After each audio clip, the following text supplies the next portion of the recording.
The thoughts, opinions, and general overall shades thrown on High at 9 News are those of the individual speakers and not those of High at 9 News, its audience, or its advertisers. The statements made do not constitute medical, legal, or financial advice, and for advice tailored to your specific situation, please consult with a licensed professional.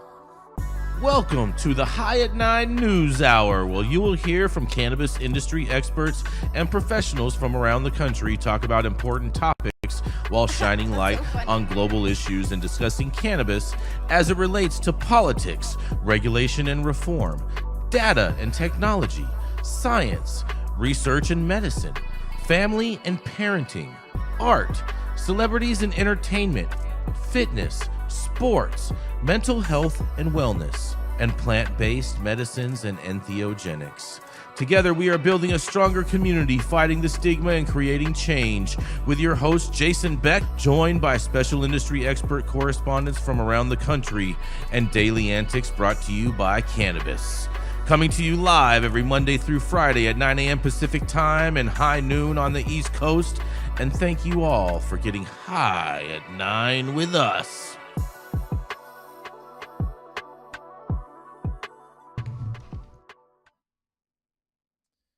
Oh, yeah. Good morning, everybody.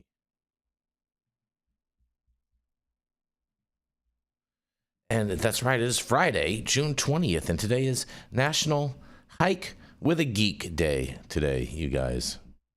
Hike with a Geek Day? Who comes up with this? I mean, that's what I want to know. Yeah. I want to know who's getting paid to name these days.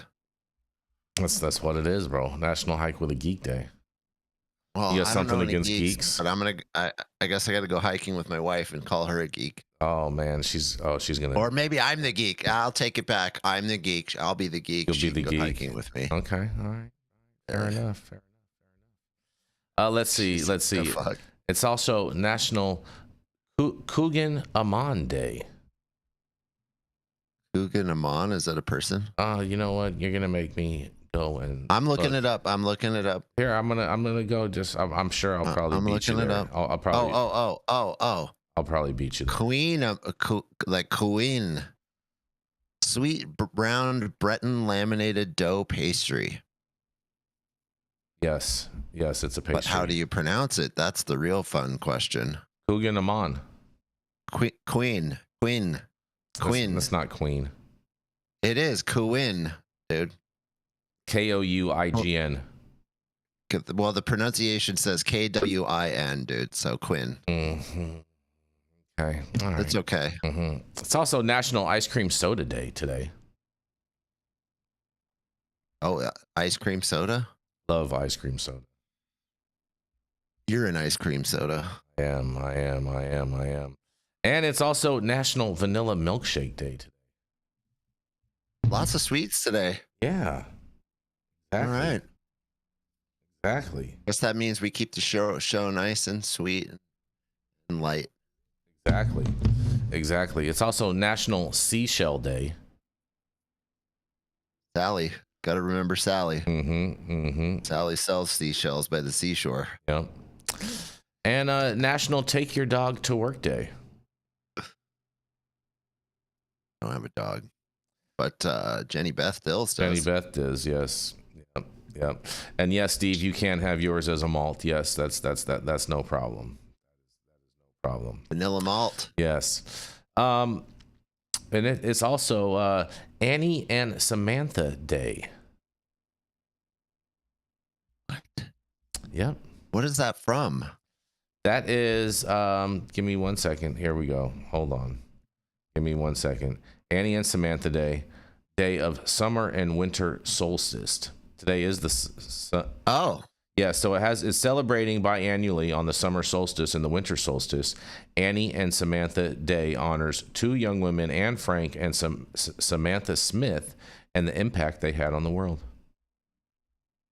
Is it the solstice today? Today is the start of summer. Yes, Jesse. Oh my gosh. Wow. That was my next one. Is summer officially begins today? It's the longest day of the year already. Yes, yes. And today is also National American Eagle Day. All right. And thank you all for joining us and getting high at 9 with us. It's also high noon on the East Coast. And please remember to like, share, and subscribe to us on all social media platforms. You can look up above and down below to see exactly where we live on the internet. And we are live every Monday through Friday on YouTube, Rumble, Twitch, X, Instagram, Facebook, Kick, as well as on our very own website at www.highat9news.com. So welcome to everyone joining us from any one of those platforms today, you guys. And I'm not sure where Jenny Beth is, but she's supposed to be here. So I guess I'm just gonna read her story, I guess, today, because she's not here yet. Jesse, what do you think? What do you think? I think you either read one of yours, or that would screw up the order, though, huh? Yeah. I suppose you use yours. Mm-hmm. You read hers. All right, fair enough. Let's keep the same view right here with Jesse. For this story, so we can get Jesse's reaction as I'm reading this, because Maryland Governor Moore issues cannabis pardons and announces a home ownership program, you guys. That's right. Maryland Governor Wes Moore will pardon thousands of cases of cannabis possession in the state, he announced on Thursday. And then the governor made the announcement at Juneteenth event and also announced a new program to increase race-based equity. In an interview with News 4 earlier this week, Moore called these initiatives part of the work of repair, he said, and it is necessary to address ways communities of color have suffered from the systematic impacts of racism. Moore announced he's directing more than $400 million towards historically underserved neighborhoods in Maryland. An effort, he said, is designed to raise appraisal values and increase homeownership in disenfranchised communities. Under the Just Communities program, 419 census tracts will receive special consideration when competing for state funding. And according to Moore's office, qualifying communities must have histories of redlining and impacts from highway projects, high state imprisonment rates, or unequal exposure to environmental or health hazards. In Montgomery County, 36 communities will receive this designation, and in Prince George's County, 89 will receive it, you guys. Moore is issuing nearly 7,000 new pardons for misdemeanor cannabis convictions, and last year he signed a clemency order pardoning 175,000 people whose cannabis charges, he said, posed an unjust barrier to employment. And in a quote, "This is one of the most aggressive home ownership pushes for the black community that we have seen in our state's history," he told News 4 earlier this week. In an additional quote, "It's about access, it's about inclusion, and it's about wealth. Because that is the issue that we've got to address when it comes to this work of repair," he continued. "What we are doing to address wealth and the wealth gap, and I'm really excited that Maryland again is moving more aggressively on this issue of ending the racial wealth gap than any other state in the country," he says. The governor has also been heavily criticized for vetoing a bill that would have created a commission to study the harms caused by slavery, and he said the efforts are designed to help those communities now, guys. Well, overall, I think this is a good thing. Anything that helps disenfranchised neighborhoods and put an investment into communities and in increasing home ownership, I'm all in favor for. How they actually get around to doing it and how they execute it, that will be a whole another thing that we shall see. Oh, Jenny Beth, so nice of you to join us. Are you there, Jenny? Yeah. Oh, okay. All right. Welcome. Mm-hmm. What do you have to say about your story? Did you read it really long? That's it? Mm-hmm. Okay. Any thoughts on this, Dr. T? This new, they're doing this home ownership program in Maryland for disenfranchised neighborhoods. I love Wes Moore. I mean, he keeps carrying that torch. Mm-hmm.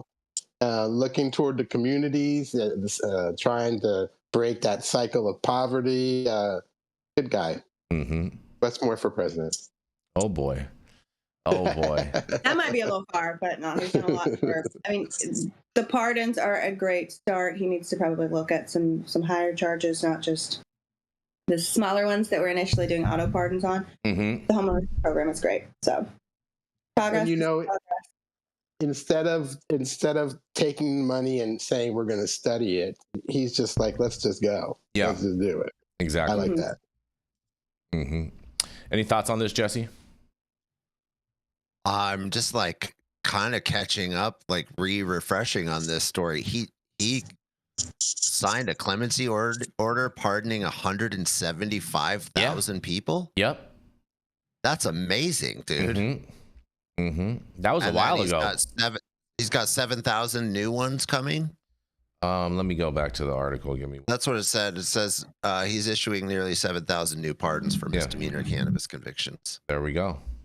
Is anybody else pardoning on that level? I mean, that's like a lot. It is. I don't think any other state or any locality is pardoning on that level, are they? I mean, California definitely has the numbers to do that. You know what I mean? But yeah, for sure. But they haven't done it, right? No, not to my knowledge. They haven't pardoned that many. Like they did a small pardon, mm-hmm. and it was like a few thousand people. Mm-hmm. Yeah, this needs to happen nationwide. The fact that any people are in jail or prison for any drug-related offense that's nonviolent is just insane. Mm-hmm. Yeah, that's absolutely insane. You shouldn't go to prison for a nonviolent offense. Yeah, pretty crazy. Pretty crazy. Not for this kind of nonviolent offense. I mean, I guess if you commit fraud for millions of dollars. But, all right, well, fair enough. And on that, we're going to roll into our first commercial, and we are going to be right.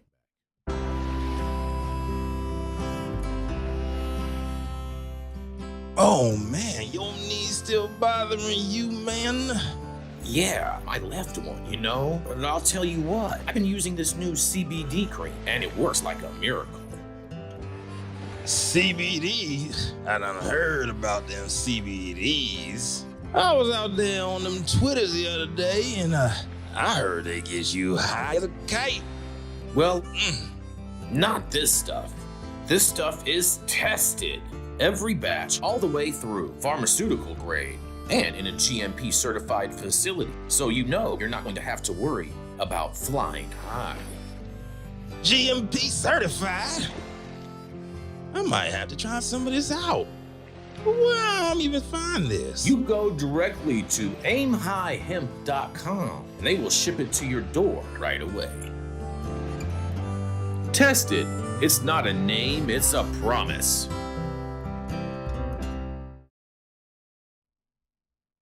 Oh, yes, and we are back, you guys. And I have an original story for you guys that I put together. I hope you guys enjoy this. We shall see. Because, you guys, 2 Chainz' $10 million lawsuit against Pineapple Express. A cannabis scam has been exposed because Grammy award-winning rapper 2 Chainz, Tahid K. Epps, is locked in a high-stakes legal battle against Los Angeles Pineapple Express dispensary, accusing its operators of a $1.5 million fraud that has sent shockwaves through the $32 billion cannabis industry. Filed in August of 2024, the explosive lawsuit alleges fraud, breach of contract, and theft, seeking over $10 million in damages and drawing on 2 Chainz' candid June 2025 YouTube interview with Shannon Sharpe on Club Seashell, alongside a tangle of related lawsuits. The saga lays bare the risks lurking in cannabis investments, you guys. Because a deal that went up in smoke in early 2021, 2 Chainz, through his company Amann Holdings LLC, invested $1.5 million in Pineapple Express, a dispensary in Hollywood's Santa Monica Boulevard. The deal, pitched by Snoop Dogg's tour manager Damian Roderick, aka Big Percy, seemed like a sure bet, and in a quote he says, "I thought it was a solid play. Cannabis was hot and they had big names attached." 2 Chainz revealed in his June 2025 interview the agreement signed with operators Vincent Mazzea, aka Zadia, and Sean Creedle and Matthew Feinstein promised a $1 million upfront payment, a $500,000 in follow-up funds and monthly dividends, and a put right clause guaranteeing a 110% return on investment within 30 days. notice. The dispensary was slated to open in April of 2021 with profits to follow swiftly. And instead, the deal unraveled and the store's opening was delayed until March of 2022, nearly a year late. In a quote, he says, "They kept feeding me excuses. Licensing, construction, you name it," 2 Chainz said in the interview. His frustrations palpable. Despite claims of 50% profit margins, no dividends were ever paid. When Amateur exercised the put clause in May of 2022, the operators went silent.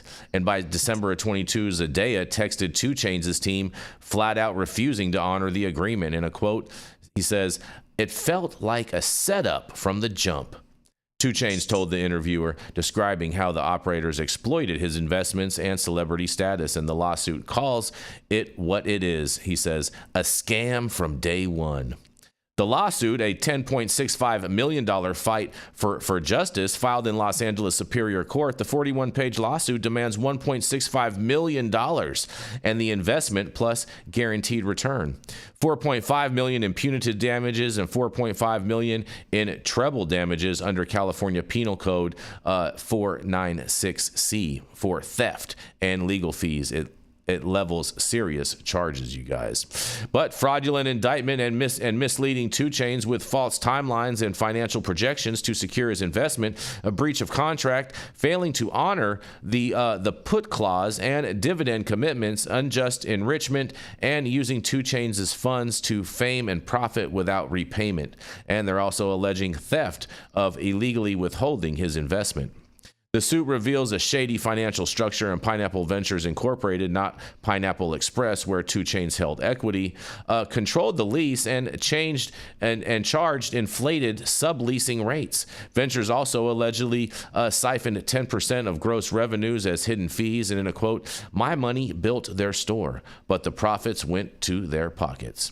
2 Chainz stated in court filings a sentiment he echoed in the interview. In a quote, he says, "They used my name to hype their brand, but I didn't see a dime back," he said, underscoring how his celebrity was leveraged to attract other investors.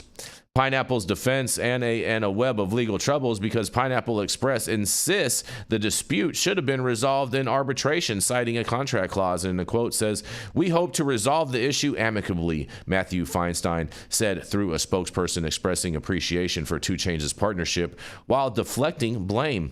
Feinstein attributed delays to licensing and restructuring issues and mentioned a temporary August 2024 closure to transition to a social equity partner, with a relaunch planned for September of 2025.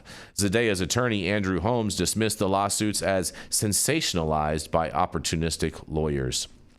Yet 2 Chainz is not alone in his grievances. Court records show that 14 other investors, including Catherine Cleave, who lost $500,000, have filed similar fraud lawsuits against Pineapple Express. A receiver's report uncovered $1.69 million in unpaid taxes and missing tax filings, and posting to financial disarray. In 2023, a landlord sued Pineapple Express for $2.3 million in unpaid rent, and a 2024 class action suit by minority shareholders accused Mazaya of diverting funds to personal ventures.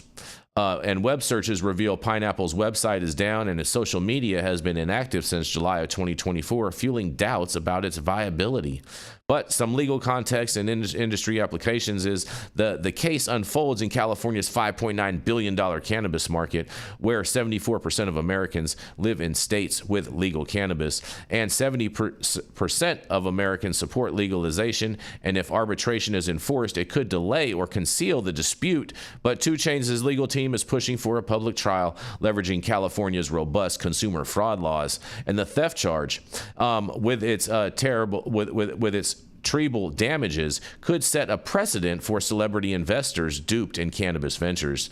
Comparable cases like a 2022 San Diego dispensary sued for defrauding investors suggest that courts may side with plaintiffs if fraud is proven, though arbitration clauses often muddy the waters, and Pineapple's mounting legal and financial woes weaken its position, but arbitration may limit public scrutiny, you guys. It's a cautionary tale for cannabis investors because in the June 2025 interview, 2 Chainz framed the lawsuit as a personal and public mission. In a quote, he says, "I'm fighting for what's mine, but this is bigger, and nobody should get burned like this," he said, urging aspiring investors to scrutinize deals and says, "Do your homework, get everything in writing, and don't trust big names alone," he advised, reflecting on how the promise of Snoop Dogg's involvement clouded his judgment.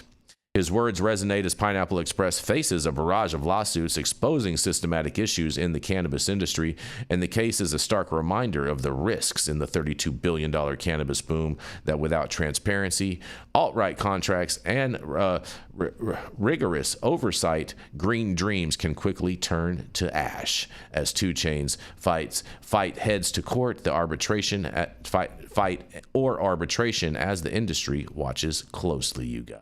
Well. I can't wait to hear what you guys have to say about this. Deuce. It sounds like he's getting deuced by Pineapple Express, and I can't wait to hear what you guys got to say about this. Well, there's a few things. One, it's Mezzadiah. He changed his last name and shortened it to Zaday, not Zadaya. I'm surprised you wrote an article with words you had to sound out, but that's okay.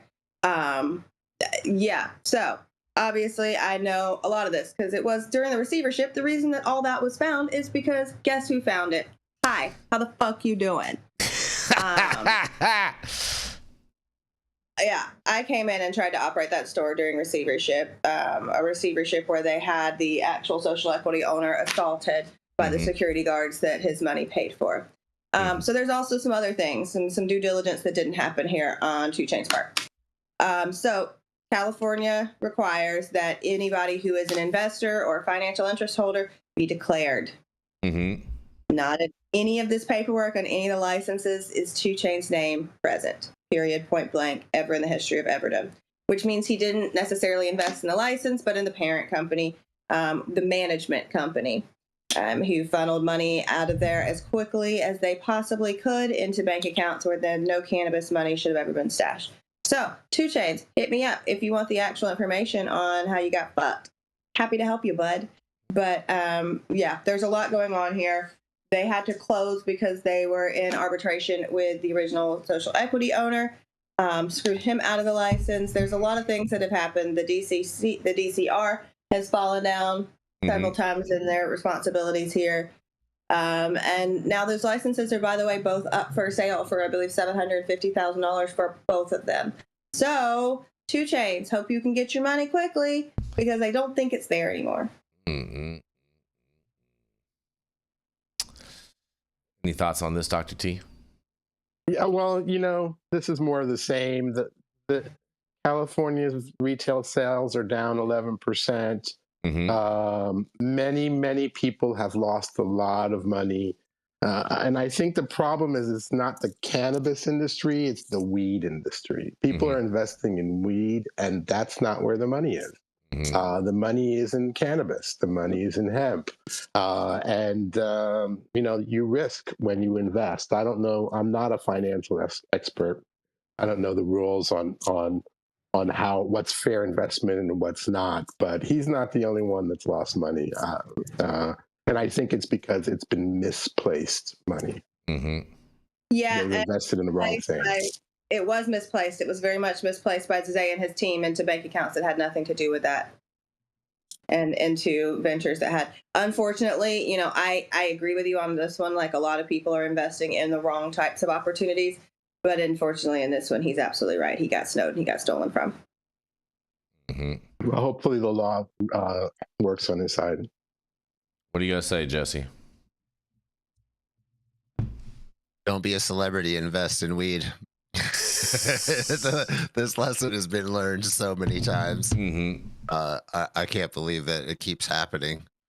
But if you are going to be a celebrity and invest in weed, you better have a pretty good idea, and you better have something really unique.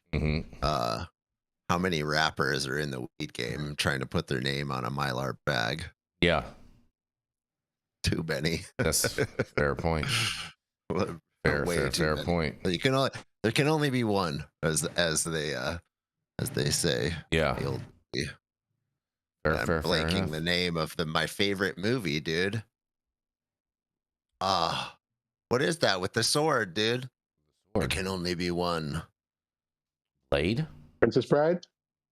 Oh, Princess Bride was actually oh my pretty good. God, my brain just shut off. Highlander, they're saying in the chat. Highlander, dude. Yes, Highlander. Thank you, Lars. Good I looking was out. like, that's one of my favorite movies of all time. How come I can't remember the name of it? There can only be one. Yeah.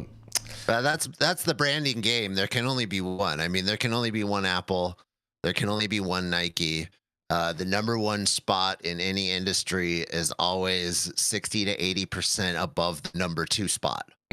So the number 2 through number 10 spot in any category are all way closer than the number 1 spot is to the new number 2 spot. So, and in the weed game, there must be thousands of rappers trying to be a part of it. Yeah. You know, so it's just like, it's a matter of numbers. There's no way you're going to climb the rap ladder unless you are the most famous. And even then, we've seen the most famous people in the world, i.e. Jay-Z, totally fail at this. So why are you trying when you're a second-rate rapper who's way down the chain? Oh, boy. Oh, boy. Oh, boy. And on that, we're going to roll right into Dr. Jean Talleyrand. He's the founder of the CESC and of Medican, where you can get your doctor's recommendations if you're anywhere in the great state of California. That's right. It is none other than Dr. Jean Talleyrand. Thank you, Jason. Happy summer solstice Friday, Yeah. everyone. My headline today is from earth.com. Cannabis extract proves to be highly effective at killing the most dangerous animals in the world, by Eric Rawls. Every year, mosquito-borne diseases cut short more than 1 million lives across the globe, outpacing every other animal threat to humanity. The rising toll has public health teams scrambling for fresh combat tools, especially as traditional chemical sprays lose their edge. That loss stems from 2 hard truths. First, the very pyrethroid insecticides that once worked wonders now linger in soil and water, nudging delicate ecosystems off balance. Second, mosquitoes adapt fast, larvae soaking in tainted puddles and adults drifting through treated neighborhoods increasingly shrug off doses that once killed them. Controlling the pests at their waterborne stage is vital, and yet options that stay potent without harming everything else remains limited. Mosquitoes are one of the deadliest animals in the world, mainly because as adults, they serve as vectors of disease, Rodriguez explained. Recent research published in the journal Insects points to a solution hiding in plain sight: the hemp plant. Not weed, the hemp plant, Cannabis sativa.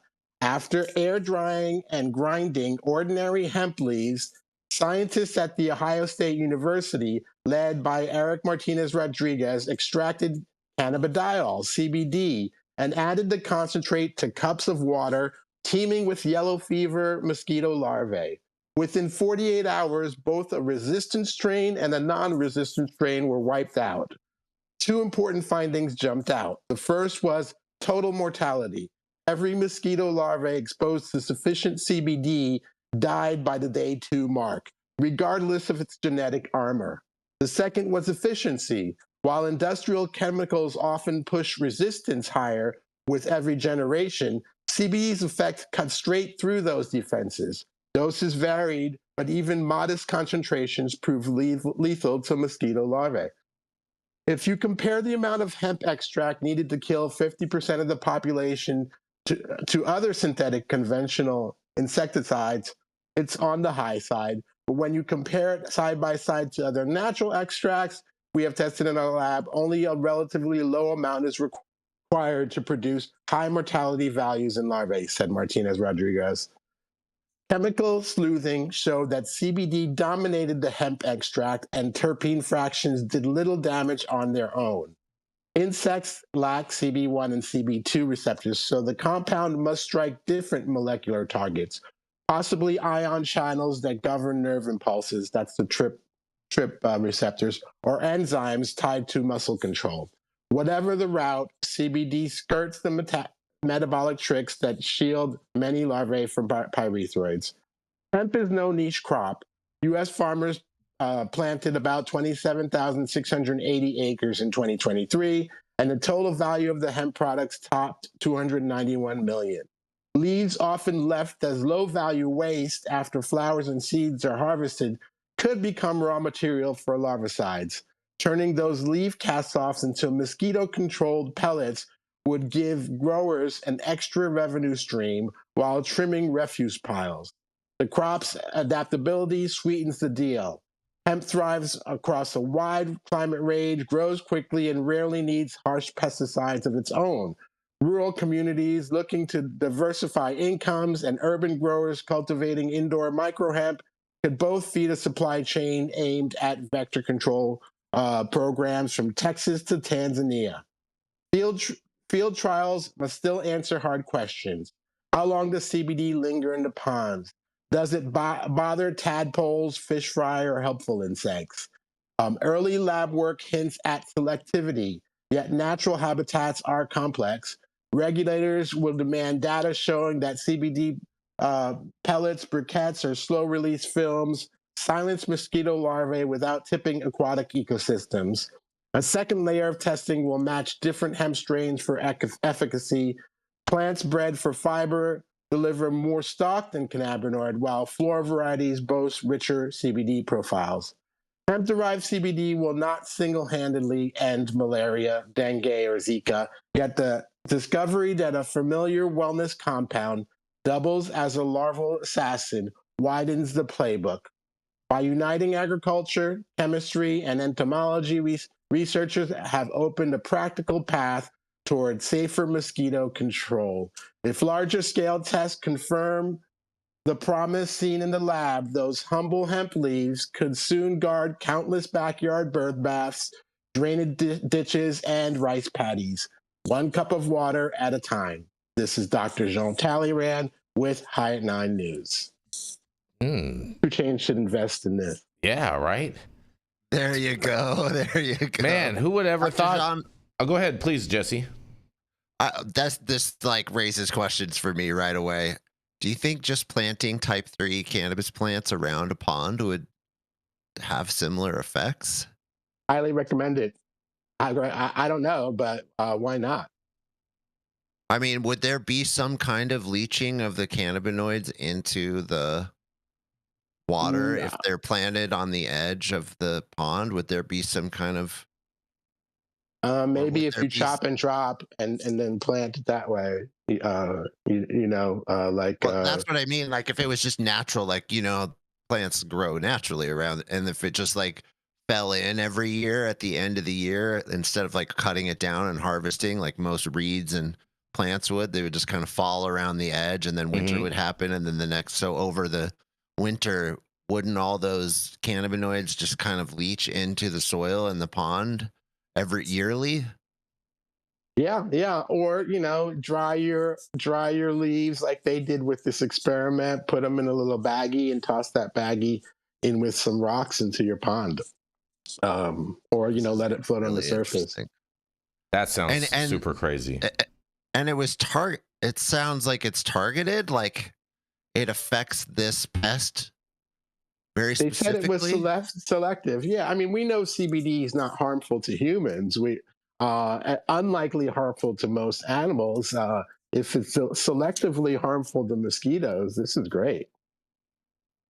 Wow, this is an interesting avenue that CBD itself could be a pesticide. Cannabis mosquito repellent coming to a dispensary near you. Yeah, exactly. We've heard CBD is good in toothpaste already. I don't know if somebody's presented that in the past. I heard it's good on toilet paper for people. It's antibacterial. So, this is the real market. You can sell weed on the side and take a loss, but I think this is the real market. So it's antibacterial, and there's an association with mosquitoes. I wonder what the correlation is. Is there something on your mind, Dr. T, that would be a correlation between being a pesticide and hurting mosquitoes and also being antibacterial? Do we know what's happening there? They suggested in this article that it may be working through the TRP receptors, or it has acetylcholinesterase properties, which are kind of the muscle neurotransmitter. So those are potential. I don't think they know molecularly what's happening, but those are the hypotheses so far. Because CBD is a TRP agonist, right? TRP. That's the transient receptor protein agonist. Okay. A TRP agonist, huh? That's a great. You can pronounce that. TRP-V agonist. Yeah, TRP-V agonist. Jenny, you have any thoughts on this? Get any mosquito bites out there? Huh? Call 2 Chainz. Call 2 Chainz. Literally. Jake, how's CBD working on your toesies?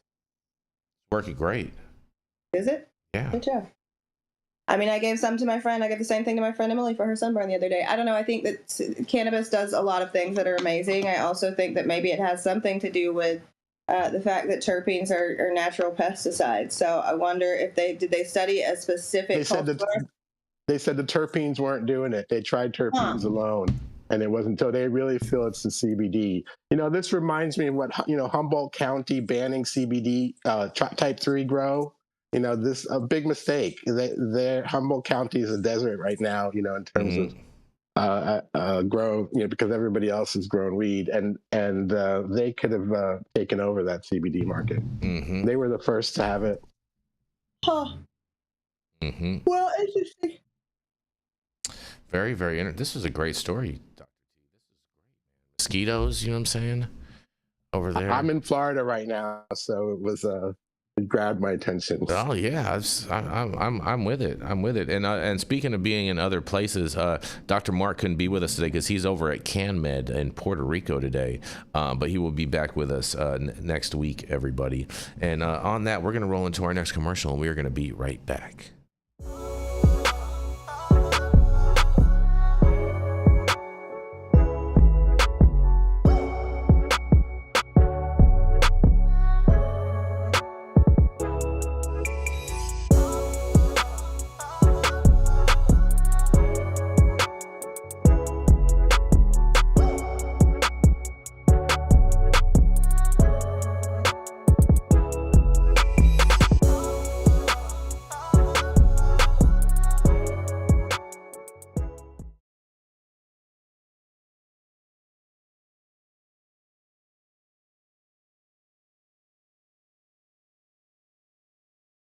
Position back. There we go. And we are back. Stop whatever you're doing. Make sure you smash that like button. I know we'll appreciate it. You'll appreciate it. And YouTube will appreciate it. Also, make sure you subscribe to the channel if you're not subscribed already. And all of the articles that we cover on today's show, you can read directly on our website at www.highat9news.com. They're all up there right now. And of course, make sure you go into the description of our videos and make sure that you support our sponsors and use the link to order yourself a case of Liberal Tears shipped directly to your door. 150 milligrams in every can and 0 grams of sugar, and I promise no liberals were harmed in the making of this product. I just ordered the summertime strawberry salad when added steak on top here at Anna's. Make sure you do the same thing too next time you're in downtown Long Beach. Come on down and check out Anna's joint on the 400 block of Pine Street. They have amazing selection of beers, foods, and when you come down here to Anna's, you can even challenge me to a game of shuffleboard if you want to lose.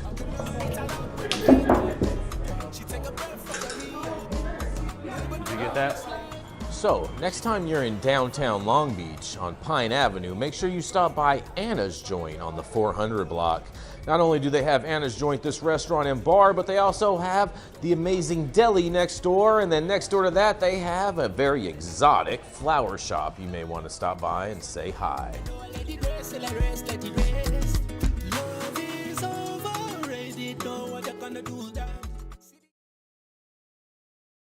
Oh, yes, and we are back, and we are going to roll right into Mr. Jesse Barney. Jesse Barney is the founder of Barney Design Co. that helps brands elevate their brands to the highest plateau with branding, design, and graphic needs. It is none other than Mr. Jesse Barney. Yeah, thank you, Jason. Thank you. Yes. I've got a cool story that goes kind of along with the one that you read earlier. And it is out of Colorado. our favorite state for psychedelic reform right now. Governor Jared Polis announces pardons for Coloradans convicted of psilocybin possession at psychedelics conference. This week, Colorado's governor said he's pardoning some people who were convicted in the state for possessing certain psychedelics. Governor Jared Polis made the announcement on Wednesday at the Psychedelic Science 2025 conference in Denver. The conference is going on all week at the Colorado Convention Center. The pardon covers most people. Oh, I got covered up by an ad. The pardon covers people convicted of possessing the drugs found in so-called magic mushrooms, psilocybin and psilocin. This is a step forward for the individuals.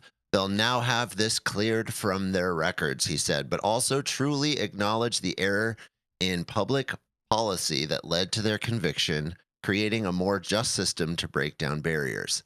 In his speech, Polis also showcased the progress Colorado has made in the eventual legal use of psychedelic mushrooms and the future of the psychedelics industry. In 2022, Colorado residents voted to decriminalize psychedelic mushrooms for people 21 and older in 2022. That was redundant. This is interestingly written by CBS News here.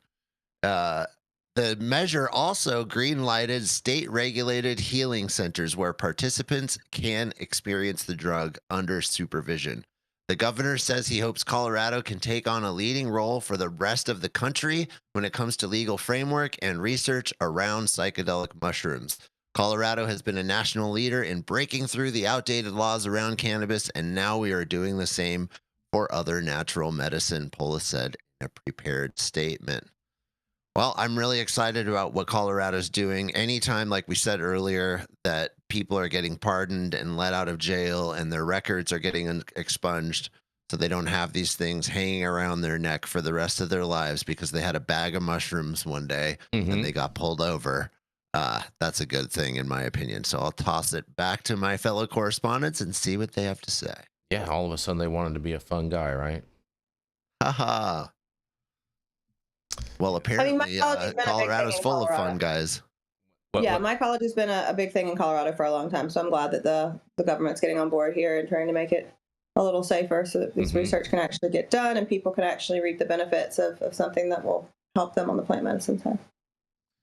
Oh, this is look at this, man. We got great news going on over here today. It is a good day, huh? Look at that. Maybe not for 2 Chainz, but I mean, but in all fairness, we've had advice from us. Yeah, we've had three good stories out of 4 so far today. That's true. 2 of them include pardons.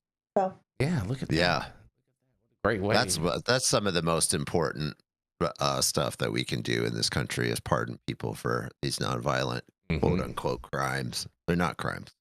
It's not a crime to have a drug in your possession that comes from a plant. It's silly. Beyond insane. Yeah, it is. It is ridiculous that would criminalize a plant. I'm with you on that, Jesse. That's 100% all day, every way. So congratulations, Governor Polis and Ian out there on some good work with getting this done out there. And on that, we're gonna roll into our final commercial. We're gonna be right back.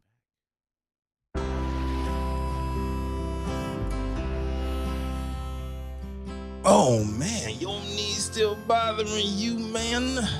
Yeah, my left one, you know? And I'll tell you what, I've been using this new CBD cream, and it works like a miracle. CBDs? I done heard about them CBDs. I was out there on them Twitters the other day, and I heard they get you high as a kite. Well, not this stuff. This stuff is tested. Every batch, all the way through, pharmaceutical grade, and in a GMP certified facility. So you know you're not going to have to worry about flying high. GMP certified? I might have to try some of this out.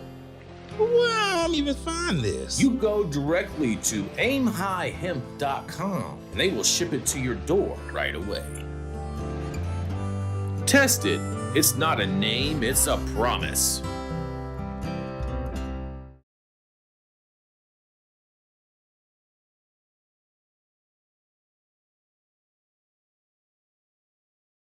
And there we go. There we go. Ah, yes, and we are back, you guys. We are back. And I have two final stories for you guys today. Are they good news? One of them I think is a gaslighting story. Personally, I can't wait to hear what Dr. T has to say, and I think we are going to end on a good note. But I'll let you guys be the judge of that, okay, Jenny? All right, roll it out, Jason. Let's go. All right, fair enough. Because illegal cannabis vapes could contain a deadly opioid, warns the coroner. That's right. A warning comes after the death of Frederick Ireland Rose, who overdosed on marijuana laced with a potent drug, they say. Illicit cannabis vapes may contain a deadly opioid that is 20 times more powerful than fentanyl, a coroner has warned. The potent drug presents a significant risk of overdose, as the level ingested by inhalation could vary enormously, according to a Sarah Burke, the inner North London assistant coroner. She found vape users may be unaware that nitazene, Nitazene, a synthetic pain reliever, could be present and are unlikely to have access to antidote naloxone, Naloxone. The warning came following the death of Frederick Ireland Rose, who overdosed on a cannabis vape laced with the drug in September of last year. The 30-year-old was using marijuana to withdraw from opioids and ordered liquid refills online, an inquest heard. And after he was found unresponsive at home with a vape in his hand, paramedics initially managed to resurrect him, but he never regained consciousness and he died in the hospital a few days later. And they're saying that this is more potent than fentanyl, you guys, because a toxicologist told the inquest a specific form of nitazene, estimated to be around 20 times more potent than the synthetic opioid fentanyl, was found in Ireland Rose's blood. Summarizing their findings in a prevention of future deaths report, Mrs. Burke said in a quote, "Mr. Ireland Rose was known to purchase cannabinoid vaping fluids online from unknown sources outside the UK," they said. And then pyrodiniol, N-Pyrolidino, isonitazolene, was found at a level of 0.37 nanograms per milliliter in a sample of his blood, she added.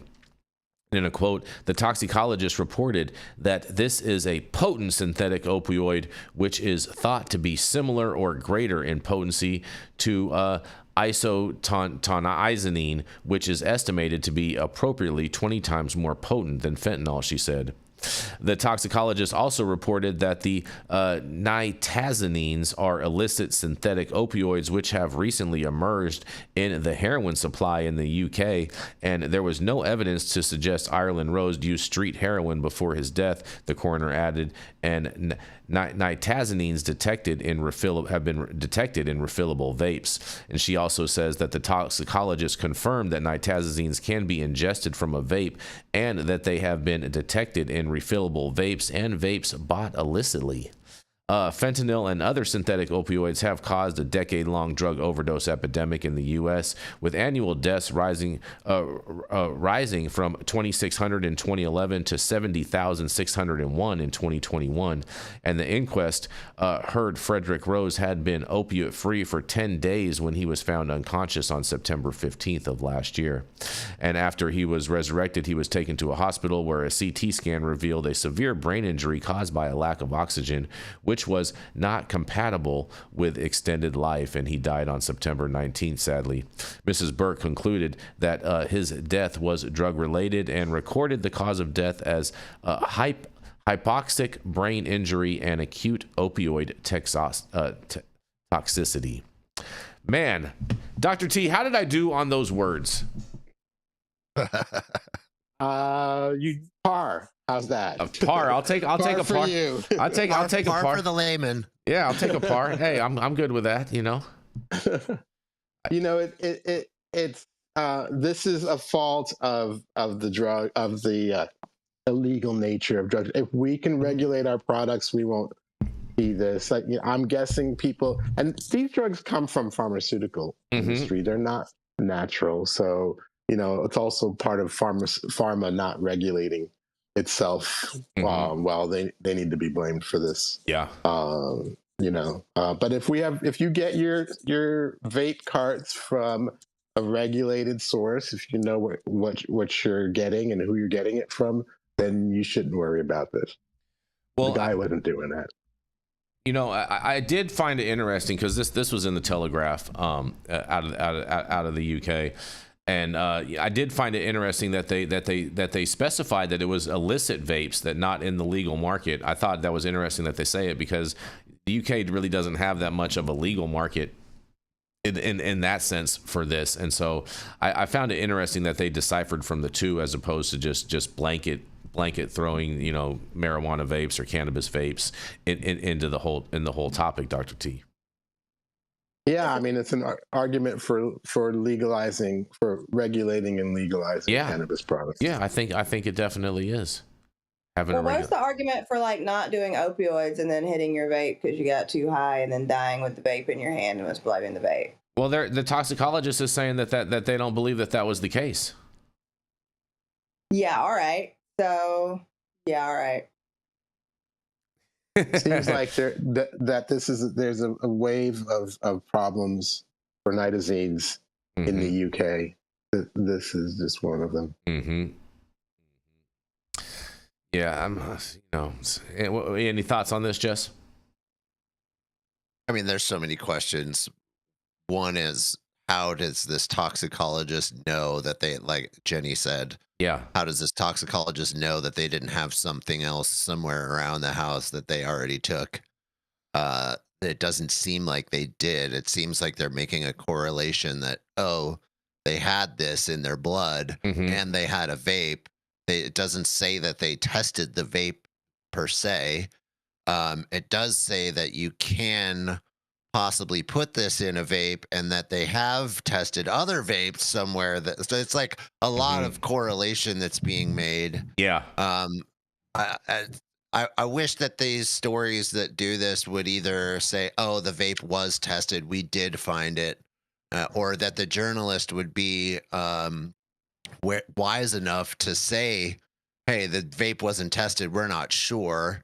But that's where the gaslighting, I think, comes in that you spoke of. And then I'm wondering about these nitazines and isonitazines, and are these like legal things that they're shipping from somewhere that are easy to get, that you can ship over internationally? Or that's another question, is how is this flood happening? This all sounded like trap products to me. Yeah, but I know personally, I had a friend years and years ago who was ordering legal bags of weird drugs and weird powders from China that weren't illegal because there's just no way to even know what they were.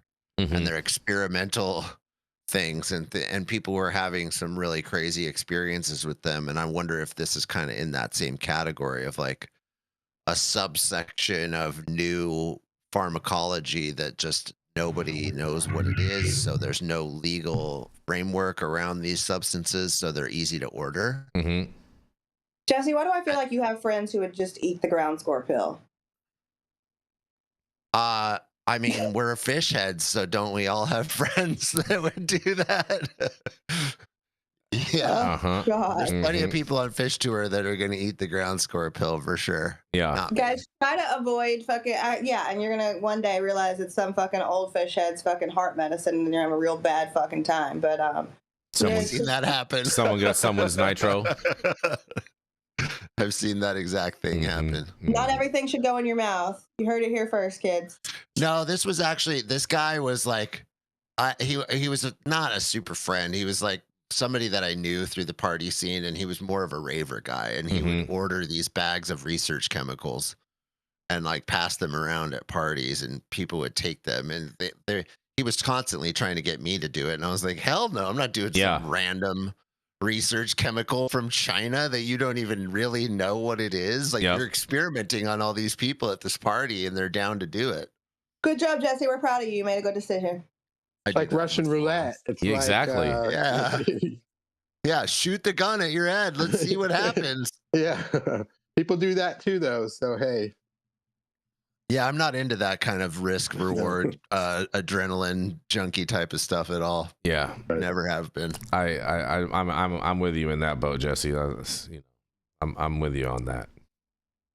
Yeah, it's pretty crazy. All right, but it sounds like this might be something like that, like something you can just order a bag of, or order some vapes from China, and it's like semi-legal, or nobody knows about it, so it's just easy to get. And then it enters the trap, and then you have all these, illicit products. It's news to me also that, lastly, I would say, Dr. T, you've covered before that fentanyl doesn't really burn well. It changes composition. So it's interesting to me that these synthetic chemicals get through the vaporization process.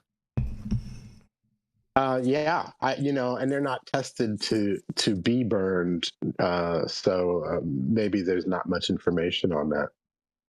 Yeah, it sounds like a lot of nobody doing their homework. Yeah, right. A lot of speculation, not enough research. Yeah. Maybe this is why they're always saying we need more research, right, Dr. T? That's right. Oh man, I feel bad for the rats. They're gonna have to hit those vape carts. All right. Well, you got a good story for us, Jason? I think so, Jenny Beth. I think so. Are you ready for it? Yeah, give it a shot. All right. Well, cannabis advocates question Missouri policy on medical marijuana patients' buying rights. You guys, that's right. Follow up from an earlier story we covered this week. If marijuana patients reach their limit, state regulators say they're not legally allowed to buy cannabis like an adult use consumer. Interesting. Cannabis advocacy organizations are sounding the alarm about guidance from state regulators limiting how much medical marijuana patients can purchase from licensed dispensaries. By law, dispensaries are required to track how much medical marijuana patients buy so they don't exceed their limit. According to FAQ that was added earlier this year to the website of the Missouri Department of Health and Senior Services, the state's cannabis regulatory agency, if patients reach their limit, they are not legally allowed to buy marijuana like as a adult use consumer. In a quote, patient ID card holders are not allowed to purchase a consumer or a consumer in a licensed dispensary, reads the website states. And these regulations help ensure patients and consumers stay within their allowed possession limits, they say. In general, medical patients are limited to a 6-ounce allotment of dried, unprocessed marijuana every 30 days, and adult use consumers are allowed to purchase up to 3 ounces every day, but can't possess more than 3 ounces at one time. The state is prohibited by law from tracking the purchases of people who don't have patient ID cards without their permission, and Andrew Mullins, executive director of the Missouri Marijuana Trade Association, sent a letter to leaders of the Division of Cannabis Regulation in April claiming the policy is unconstitutional. In a quote, they say, "We believe the DCR's interpretation that a Missourian must either be an adult use consumer or a medical patient is neither good public policy nor a constitutionality sound interpretation," he wrote. Mullins said the policy is also inconsistent with what the division told industry members in February of 2023, just days after adult use marijuana sales began in Missouri. The division sent an email responding to an industry member's question on the issue that said patients who are 21 years of age or older will also be able to purchase cannabis products as a consumer. Lisa Cox, spokeswoman for the division, said the February email was inaccurate and sent in error, and it was a few months before the final administrative rules on adult use cannabis became effective in August of 2023, she said. In an additional quote, "The department has received and reviewed the correspondence from MoCan Trade regarding the communication that was sent in error," Cox said, "and the department has engaged directly with MoCan Trade to address their concerns and has informed them that the policies are currently under review." Brendan England, Missouri State Director for Minorities for Medical Marijuana, believes there needs to be a coordinated effort to repeal the policy, and in a quote says, We in the Black and brown medical community were early adopters and seeking primarily legal protection, consistent access, and affordability, he said. Restricting patient purchasing power is not a neutral act, and it disrupts care, deepens mistrust, and locks out those who moved first with the most at stake. England, a longtime medical cannabis patient and community leader, began organizing for medical marijuana reform in 2014 and leading some of the state's largest signature drives and public education events. He founded the St. Louis Cannabis Club and opened the Cola Lounge, Missouri's first private cannabis consumption space, in August of 2019. The moment state protections for patients became active. And England believes the rule harms minority communities disproportionately, and a repeal should be followed by a, in quotes, joint policy briefing with division leaders and impacted patients, licensed operators, and legal advisors. And in a quote, beyond policy, we need strategy that humanizes the process, England said. That means real conversations, not just statements where regulators hear firsthand from patients and communities affected. And a briefing is one thing, but sitting across from someone who's had care delayed or denied by this rule, that creates impact. That creates impact that data alone can't, he says. Well, I want to say big shout out to these advocates who are standing up for their medical rights out there in Missouri. And I totally agree with them. I don't see why, if you're over the age of 21, you couldn't purchase as a medical patient or as an adult use patient. And I think it's kind of arbitrary. And I find it interesting that they track medical sales, but not adult use sales. And I just feel like there's some kind of medical violation for them tracking that in that type of manner. But I can't wait to hear what you guys have to say about this. Sounds Well, so gathering backwards data. to me. Oh, sorry, Go ahead, Dr. Jesse. T. You, Dr. no. T, this is your expertise here. Well, gathering data is always a good thing, and leaving the rules broad enough for patients to use the dose that's useful. Getting consultation with their doctors is important. They make these limits without any science. I mean, the one thing that England didn't mention, he wants to hear from the patients, but he didn't want to hear from the scientists. Yeah. I think this is another one of these cases where we need more research, and regulators use science. That there's information out there. Just don't make up arbitrary rules. Yep. There's also common practice too, Dr. T, I think that I would tack on to that, which is, a lot of these medical patients, if they are buying quality medicine from a quality provider, I mean, I know of plenty of them, if you have cancer or something else, they're making their own RSO. Mm-hmm. And how you can do that with 6 ounces a month it's not enough flour to make enough RSO to make a difference for a lot of the patients. And there's products like that. And then also, if you're limiting it to 6 ounces of flour, what is the correlation to the concentrates, which concentrates for the most part are what real patients want. They want edible concentrates. They want RSO. They want even distillate in some cases, and rosin and various things like that, or FICO. So how are they getting access to these things? Is there a correlation to the 6 ounces to that? And these are the things that need to happen. And then, of course, how in the world you're telling a medical patient they can't go into a normal dispensary and also get flour there? Like, what? Why not? Mm-hmm. They should just be able to show their card and get their stuff. And then if you're a recreational or adult use patient or user, you can buy 3 ounces a day. Mm-hmm. Right? That's crazy. Exactly. Why can't the medical person do that? Because if they're going to, like I said, if they're going to be making RSO, that makes more sense, to buy like a pound a week and put it in alcohol and be pulling your RSO out of it. So it doesn't make any sense. It's like, what's going on? Who told these people how to make this rule? Yeah. You have any thoughts on this, Jenny Beth? You're on mute, I think. Oh, yeah, and that was a good one. Tell us again how Missouri's eating everybody's lunch from a regulatory standpoint. Missouri Jason. is Tell us how eating. the market got it right. Missouri is eating everybody's lunch. Oh, Oh, on yeah? the adult use side. Yeah, on sales, operational standpoints, yeah, 100% they are. And this is just a kink that they're working to work out. Yeah, it seems like the kink was that medical patients can also be recreational patients. Oh, wait, no, they can't. Like, that's absolutely insane. I think it's ridiculous too.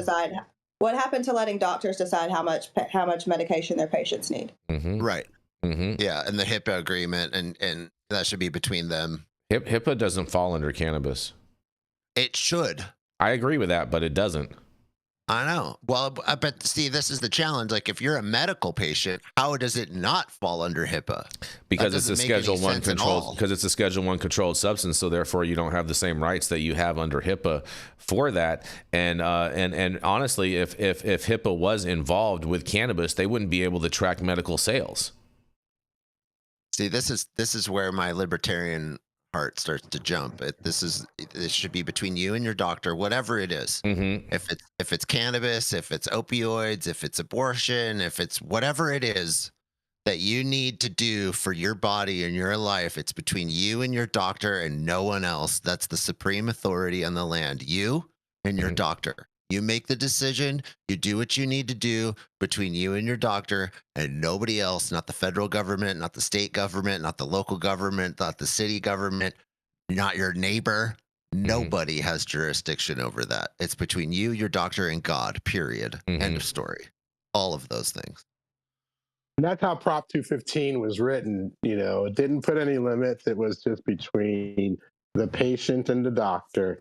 And any information recorded in the patient's medical record was their own private property.